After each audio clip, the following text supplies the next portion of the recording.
আসসালামু আলাইকুম প্রিয় শিক্ষার্থী, আজকে আমরা টেন্স নিয়ে আলোচনা করব। টেন্স মানে হলো কাল। টেন্স তিন প্রকার, একটা হলো প্রেজেন্ট টেন্স, দুই নম্বর হলো পাস্ট টেন্স, তিন নম্বর হলো ফিউচার টেন্স। তো আজকে আমরা শুধু প্রেজেন্ট টেন্স নিয়ে আলোচনা করব। প্রেজেন্ট টেন্স চার প্রকার: present indefinite, present continuous, present perfect এবং প্রেজেন্ট পারফেক্ট কন্টিনিউয়াস। এই চার প্রকারের টেন্সের আমরা স্ট্রাকচার নিয়ে আলোচনা করব। তাহলে চলো এখন আমরা ক্লাসটি শুরু করি। আমরা জানি টেন্স তিন প্রকার। টেন্স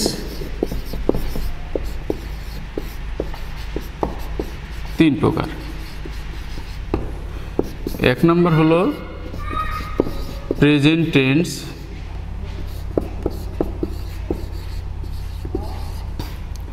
দুই নম্বর হলো পাস্ট টেন্স,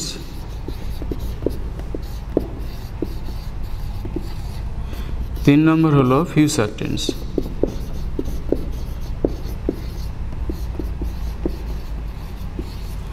তোমরা দেখতেই পাচ্ছ যে টেন্স তিন প্রকার, একটা হলো present tense, past tense, future tense. এই তিন প্রকার টেন্স, প্রত্যেক প্রকার টেন্সকে আবার চার ভাগে ভাগ করা হয়। তাহলে এবারে প্রেজেন্ট টেন্স চার প্রকার।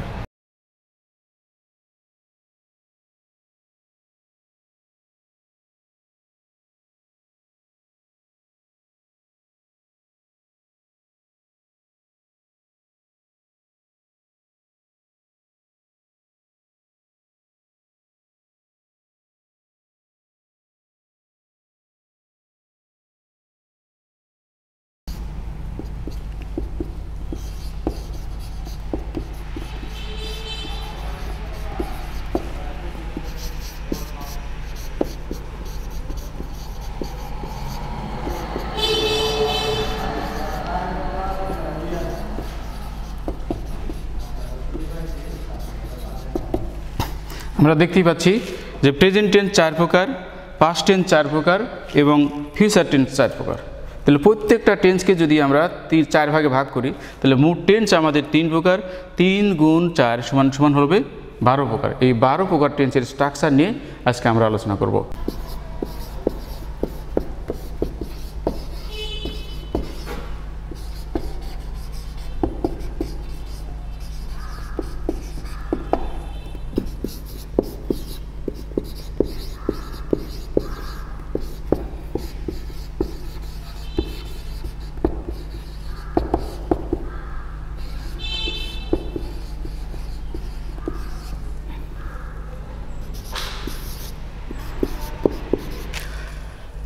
প্রিয় শিক্ষার্থী, আমরা দেখি যে প্রেজেন্ট টেন্স চার প্রকার।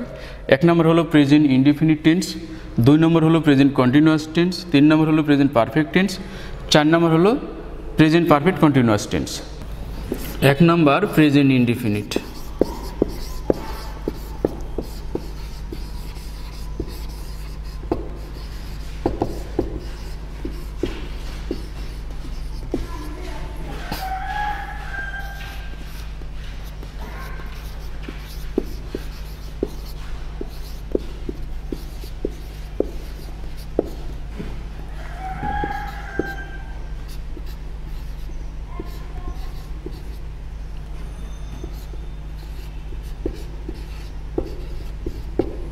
প্রেজেন্ট ইনডিফিনিট টেন্সের স্ট্রাকচার হলো প্রথমে সাবজেক্ট, তারপরে ভার্বের ওয়ান। ভার্বের ওয়ান বলতে এখানে ভার্বের প্রেজেন্ট ফর্ম বলা হয়, এটাকে বেস ফর্মও বলে।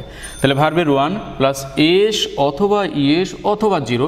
আমি এখানে এস অথবা ইএস অথবা জিরো কেন লিখছি সেটা প্রমাণ দেখাবো তোমাদের। তারপরে হলো অবজেক্ট। প্রেজেন্ট টেন্সের স্ট্রাকচার হলো সাবজেক্ট প্লাস ভার্বের ওয়ান প্লাস এস অথবা ইএস অথবা ও প্লাস অবজেক্ট। তো এখানে আমরা দেখি যে কোথায় এস বসে, কোথায় ইএস বসে এবং কোথায় কিচ্ছু বসে না, এই জিনিসটা আমরা দেখাই। যেমন মনে করো এক নম্বর উদাহরণ, আমি ভাত খাই।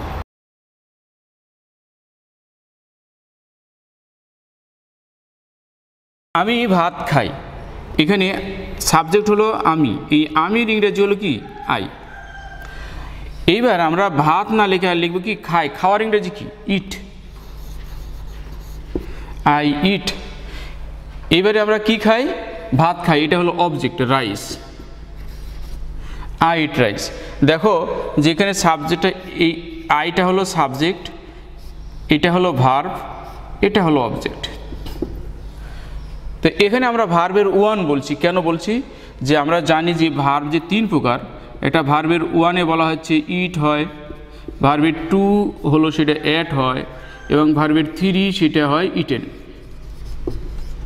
তাহলে আমরা দেখতে পাচ্ছি যে এখানে ভার্বের 1 আছে, ভার্বের 1 আছে ইট, কিন্তু এখানে এসও যোগ হয় নাই, এসও যোগ হয় নাই, কিচ্ছু যোগ হয় না। এই জন্য এটাকে ও 0 বলছে, এই জন্য যেখানে এস অথবা এস কিছুই ব্যবহার করা হয়নি। এটা দেখলাম আমরা। 2 নম্বর দেখি, হি ইটস রাইস, সে ভাত খায়। এখানে আমরা দেখতে পাচ্ছি সাবজেক্ট, তারপরে হলো ভার্বের 1-এর সাথে এস যুক্ত হয়েছে, এই যে এস, এই এসটা যুক্ত হয়েছে, তারপরে এটা হলো অবজেক্ট। 3 নম্বরে আমরা দেখি, he goes to school, he goes to school, সে স্কুলে যায়। এখানে আমরা দেখতে পাচ্ছি যে এটা হলো সাবজেক্ট, এটা হলো ভার্ব, এর সাথে ইএস যুক্ত আছে, তার মানে এখানে কখনো কখনো ইএস যুক্ত হয়, তারপরে হলো অবজেক্ট, এটা হলো অবজেক্ট। এখন কোথায় এস যুক্ত হয়, কোথায় ইএস যুক্ত হয়, কোথায় ইএস যুক্ত হয়, আবার কোথাও কিছুই যুক্ত হয় না, এইটা আমরা পরবর্তীতে যখন আমরা পার্সন করাবো তখন তোমাদেরকে আমি জানাবো। আমরা প্রেজেন্ট ইনডিফিনিট টেন্সের স্ট্রাকচার আমরা জানলাম। যদি তোমাদেরকে জিজ্ঞেস করা হয় প্রেজেন্ট ইনডিফিনিট টেন্সের স্ট্রাকচার, তাহলে তোমরা বলবে সাবজেক্ট প্লাস ভার্বের 1 প্লাস এস অথবা 0 প্লাস অবজেক্ট। এরপরে আমরা 2 নম্বর রুলে যাব।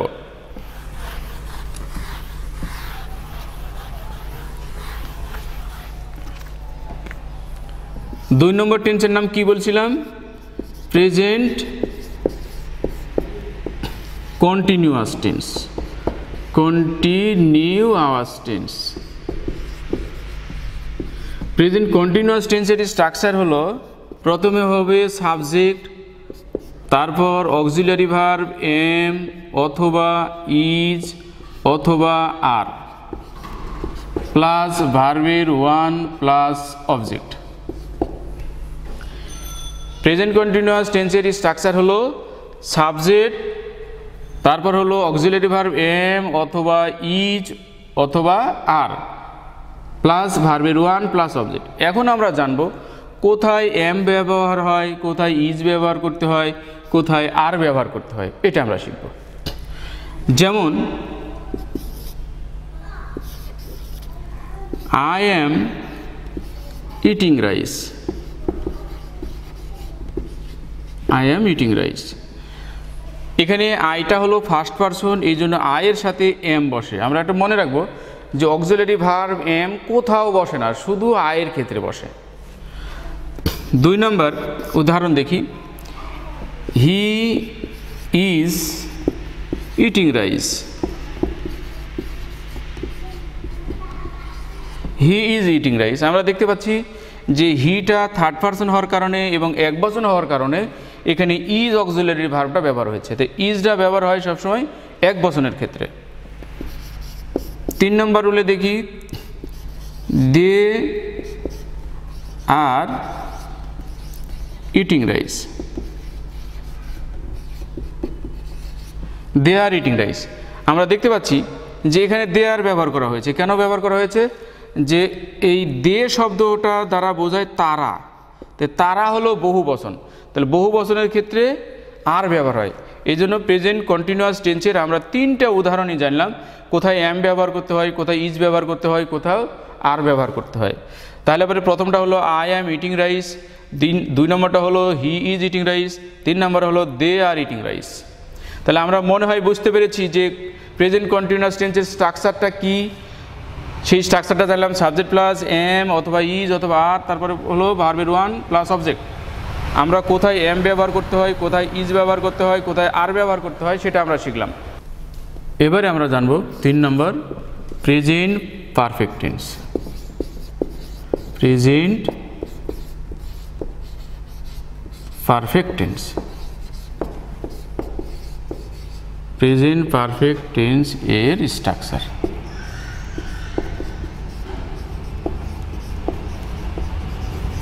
প্রেজেন্ট পারফেক্ট টেন্সের স্ট্রাকচার হলো সাবজেক্ট প্লাস হ্যাভ অথবা হ্যাজ প্লাস ভার্বের 3 প্লাস অবজেক্ট। আমরা দেখা দিই যে হ্যাভ কোথায় বসে আর হ্যাজ কোথায় বসে।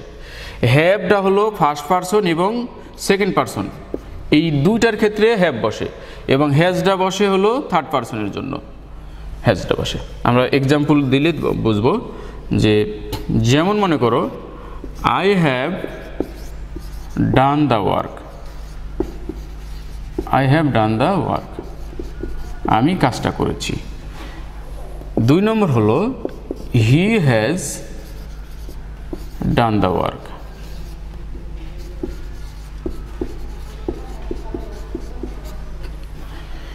এখানে আইটা হলো ফার্স্ট পারসন যার কারণে হ্যাভ হয়েছে, আর হিটা হলো থার্ড পারসন এই জন্য এখানে হ্যাজ হয়েছে।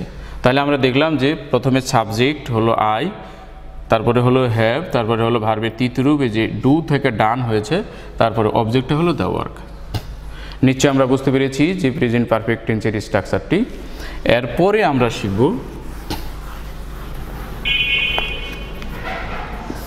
4 নম্বর present perfect continuous tense.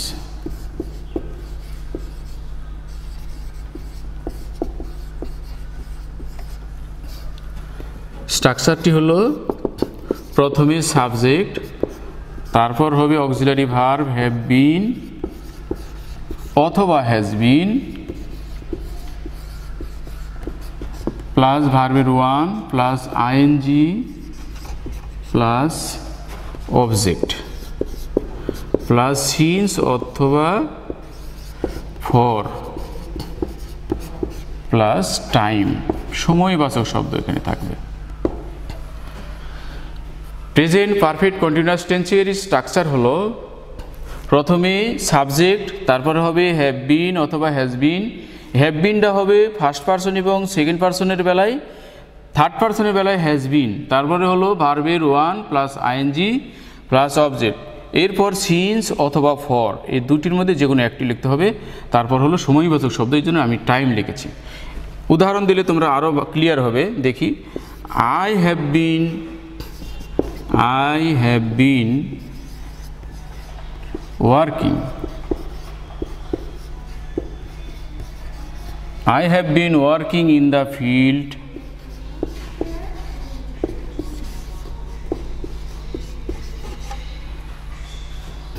since morning.